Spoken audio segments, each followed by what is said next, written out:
kitab 12 bab 7 dars en kam lakhasul fiqh no yewtan fil uyubi ayibeji din ellaji din fin nikahi ko woni e der de dewle musibbe hunaka hino don hino e der de dewle uyubun ayibeji tathbutu yandanda horema hino tabita al khiyara subine gol fin nikahi e der dewle den famina no e der hino e majji kanji ayibeji din anna man wajadat wonde kala sonnajo tawdo zawjaha modi makko la yaqdiru ko ndar o jombe tun o tawa enele modi makko wawata alal wat'i yottagol mon haniri non li kawni sabulata gol modi makko aninan ko mo gorgu mun timma aw maqtu'i dhakar ma o jombe o tawa modi makko e ko mo awra mun taji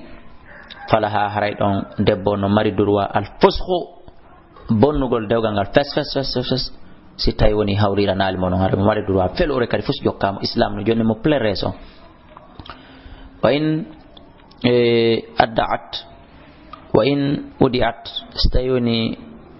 o noddirama non annahu wa in adda'at stay debbo noddile goy awa fenyini annahu wonde o gorko de aninun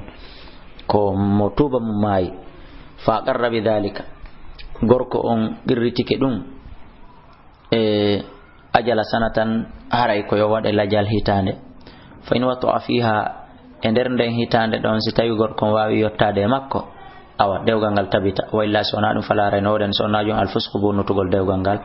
o jombe nokko go hasi gorko dar ke wi min do mi accital mi yanal o yahay woni wajada rajul ko non kadi si gorko on tawi fi zawjati e bengo makko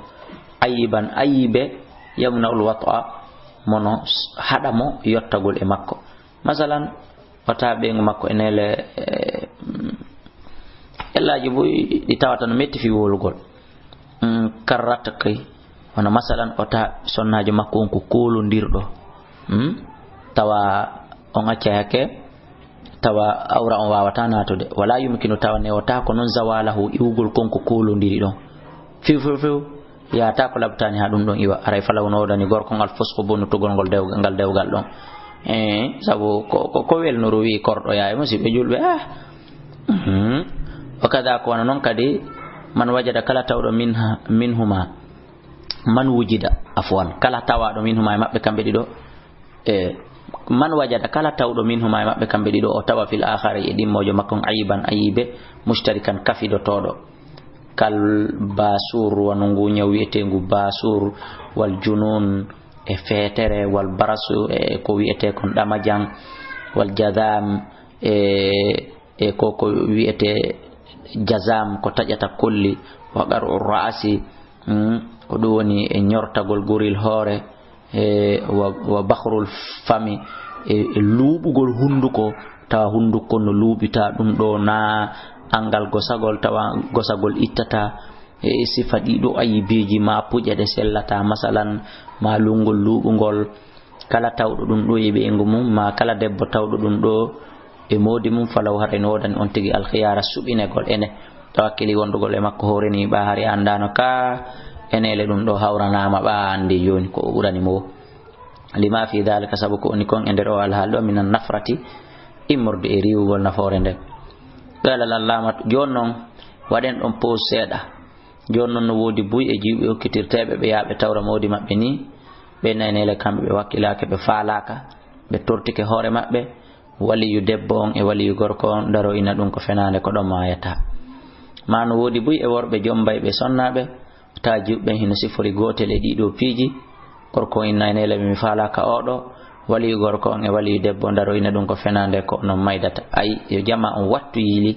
ko hum forsata goddo e mudu galal allamat ibnul qayyim odo make kullu ayiben kala ayibe yanfiru rado todo ahada zawjaini goto e resindirbe ben dido min al akhar imorde oya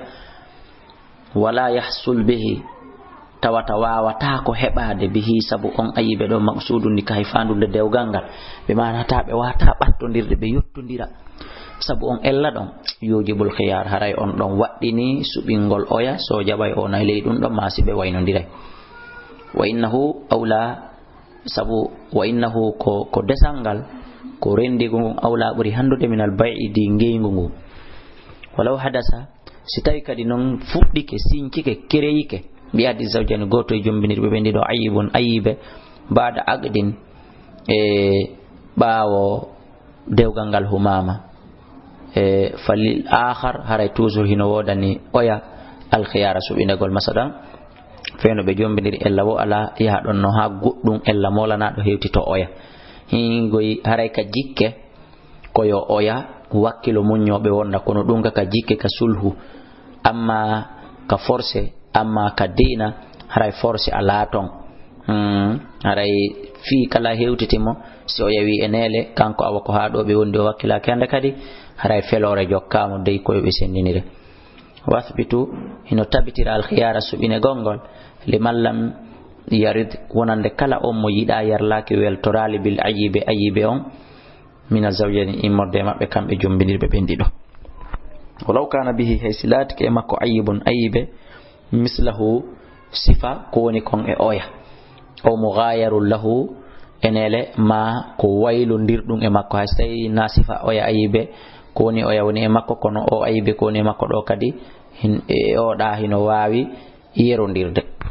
li anna al insana sabu nedon la ya'nif haray o nyiddinta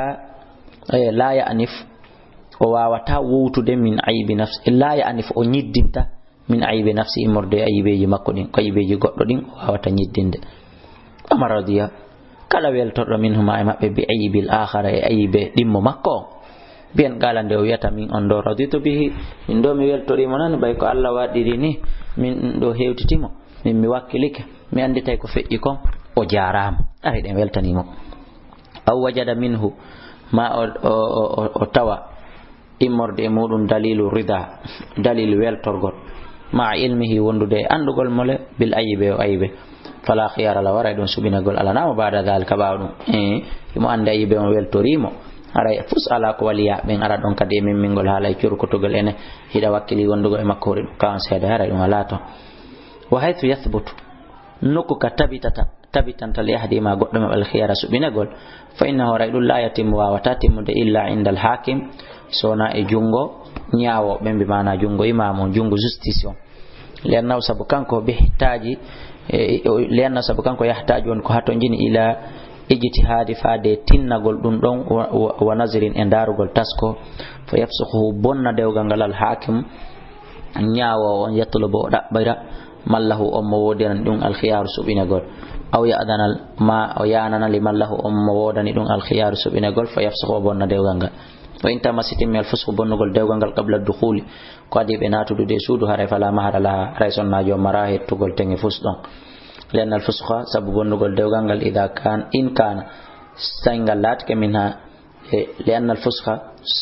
ستوي سبب النقل دوغانغال إن كان سلات كمنها كو إمور دمكو فقد جاءت هرقم دي أري الفرقة تشرغال من قبل تشرغانغال هرقو أرد من قبلها كو هلا ماكو تشرغانغال إوري وإن كان سلات كنون تشرغانغال منه كو إمور دغوركم فقد دلست عليه hara gomdi jilbi e makko al ayibe on fakana haray latiki al fusxu bonnutugol ko dum woni dewgal ngal bi sababiha ko sabu makko kanko o sako sabu on ayibe don en kana silatika al fusxu bonnutugol gol ba'da dukhuli ko baabe natudi e suudu fala al mahru haray no wadani debbo on tenge al musamma wi ano don fil aqdi ka humugol dewgal ngal haray ko kanko ji li anna wajaba li annahu sabu ko on tenge don wajaba wodi ko waddori bil agdi humugol dewgal ngal wastaqarra ko dum don wadi sabu yo nyibu tabi dukhuli natugol e mabbe suudu fala yasqutu aray on tenge don wata fukkade fe wata ani lede wala yasihu sallata tazwiju sakhira jombugol jiwun tusukun wal majnunatu e jiwun fetukun wal mamlukatu e jiwun korkun ara ko korkun biman fihi e jungo mawni mun ayibun ayibe yuraddu mono ruttire mono salore bi samudum an nikaha desanga mana fi tuwigol o debbo do bay ko fetudo ma wigol o debbo do bay ko fay ko mo sendidirali taw ma o debbo do ko kordo ni yandi jettemmo tum okken o gorko bay o bay gorko on ko nayejo ma gorko on ko mo nyaw ma gorko on timma hakkil ko fetudo ma gorko on wata yottade baldi kono bay ko jiwdo sendidira force ko okken haray dum sellata lianna waliyuhunna sabu waliyu mabbe on la yanzuru lahunna on darantaɓe illa bima fi sona ko en ko e muɗum alhazzu gebal wal maslahatu e maslaha moƴƴo lahunna wonande ɓe wa illam ya'lam stayno woni anda waliyuhunna waliyu e sonnaɓen andali bil ayibe wonɗon e gorko fasakhan nikah haray dewgal ngal ko bonnitetengal ida alima si o andoyi ɗum iza zalat so tawi woni iwoyi li dorari sabu lorrugol an hunna gaye maɓɓe kamɓe sonnaɓen e isalatan ka ittugol li dorari lorra kan an hunna gaye maɓɓe kamɓe sonnaɓe wa ida radiyatil kabiratu si sonnajo nayejo al aqilatu marɗo haqqille majbuban e ko ɗum woni wa ida radiyat si weltori al kabiratu sonnajo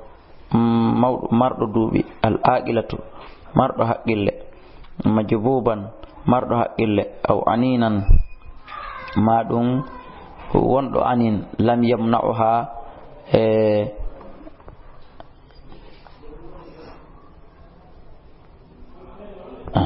afwan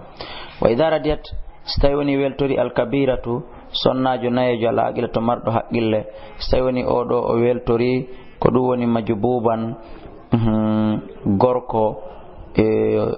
marɗo ɗamajan aw aninan ma gorko mo sella moƴƴa ko ɗum woni mo wawata yottade